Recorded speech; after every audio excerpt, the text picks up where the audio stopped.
നഫീസുമ്മയെക്കുറിച്ച് നമുക്കും ഒന്ന് ചർച്ച ചെയ്യാം. എങ്ങനെയുള്ളതായിരുന്നു നഫീസുമ്മയുടെ കുടുംബജീവിതം? നഫീസുമ്മക്കൊരു ഭർത്താവുണ്ടായിരുന്നു. വളരെ നല്ല ഒരു മനുഷ്യനാണ് നഫീസുമ്മയുടെ ഭർത്താവ്. വളരെ സന്തോഷത്തോടു കൂടി മുന്നോട്ട് നീങ്ങിയ ഒരു ദാമ്പത്യമാണ് നഫീസുമ്മയുടെയും ഭർത്താവിൻ്റെതും. നഫീസുമ്മക്ക് ഭർത്താവിന് ജീവനായിരുന്നു.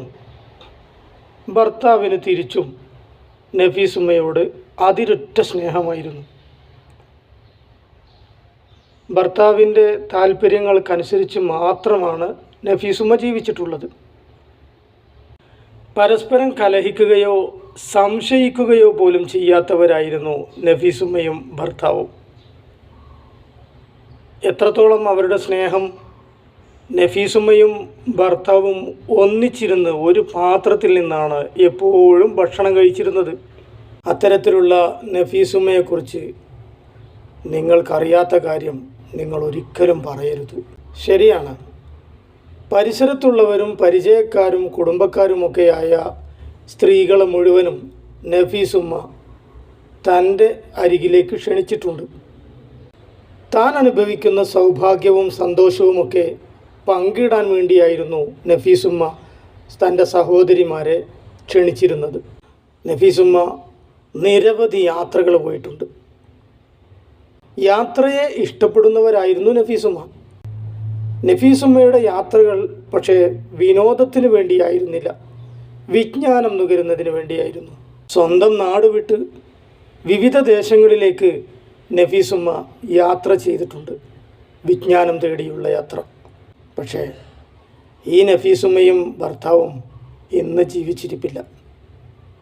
പുന്നാര നബിതങ്ങളുടെ നാടായ മക്കയിൽ ജനിക്കുകയും മദീനയിൽ വളരുകയും ചെയ്ത മഹദിയാണ് നഫീസുമ്മ. ബഹുമാന്യരായ അലി റളിയല്ലാഹു അൻഹുവിൻ്റെ സന്താന പരമ്പരയിൽ പിറന്നവരാണ് നഫീസുമ്മ.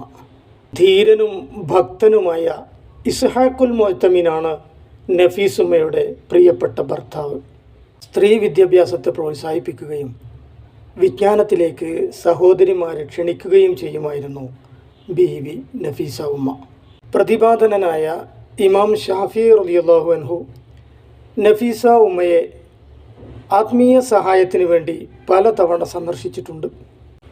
മദീനയിൽ നിന്ന് ഈജിപ്തിലേക്ക് കടന്നു വന്ന നഫീസ ഉമ്മയെ ഈജിപ്തിലെ ജനങ്ങൾ ഭക്ത്യാദരപൂർവ്വം സ്വീകരിച്ച് ആനയിച്ചത് ചരിത്രമാണ്. മലയാളികളായ നമ്മുടെയൊക്കെ തൊട്ടു മുമ്പ് കഴിഞ്ഞു പോയ തലമുറ പേറ്റുനോവിൻ്റെ നൊമ്പരങ്ങളെ മറികടക്കാൻ നഫീസ ഉമ്മയുടെ അപദാനങ്ങൾ വാഴ്ത്തിപ്പറയുകയും പാടുകയും ഒക്കെ ചെയ്തിരുന്നു. ഒട്ടനവധി കറാമത്തുകളുള്ള നഫീസ ഉമ്മയെക്കുറിച്ച് അക്കാലത്തെ പണ്ഡിതന്മാർ നഫീസത്തുൽ ഇൽമ് എന്നാണ് വിശേഷിപ്പിച്ചിരുന്നത്. 60 വയസ്സ് കഴിഞ്ഞപ്പോൾ മഹദി തൻ്റെ വീട്ടിൽ ഒരു ഖബർ കുഴിച്ച് അതിൽ തന്നെ ആരാധന നിർവഹിക്കുകയായിരുന്നു ചെയ്തിരുന്നത്. 63-ാമത്തെ വയസ്സിൽ മഹദി നോമ്പുകാരിയായിരിക്കെ വിശുദ്ധ ഖുർആൻ പാരായണം ചെയ്തുകൊണ്ടാണ് ഈ ലോകത്തോട് വിട പറഞ്ഞത്. മഹദിയുടെ ജനാസ മദീനയിലേക്ക് കൊണ്ടുപോകാൻ ഭർത്താവ് ആഗ്രഹിച്ചെങ്കിലും മിസ്റുകാരുടെ തീരുമാനം മറ്റൊന്നായിരുന്നു. തൻ്റെ വീട്ടിനകത്ത് കുഴിച്ച് ആരാധന നിർവഹിച്ചിരുന്ന ആ ഖബറിൽ തന്നെ മഹദിയെ മറവ് ചെയ്യാൻ നബി സല്ലല്ലാഹു അലൈഹി വസല്ലമ ഭർത്താവിന് സ്വപ്ന ദർശനം നൽകുകയാണുണ്ടായത്. ആ മഹദിയുടെ ജീവിതപാത പിന്തുടരാൻ നമുക്കും അള്ളാഹു തൗഫീക്ക് നൽകട്ടെ. അവരുടെ ദറജ അള്ളാഹു ഉയർത്തി കൊടുക്കുമാറാവട്ടെ. സ്നേഹപൂർവ്വം മലേഷ്യയിൽ നിന്നും ഫൈസൽ വടപുര.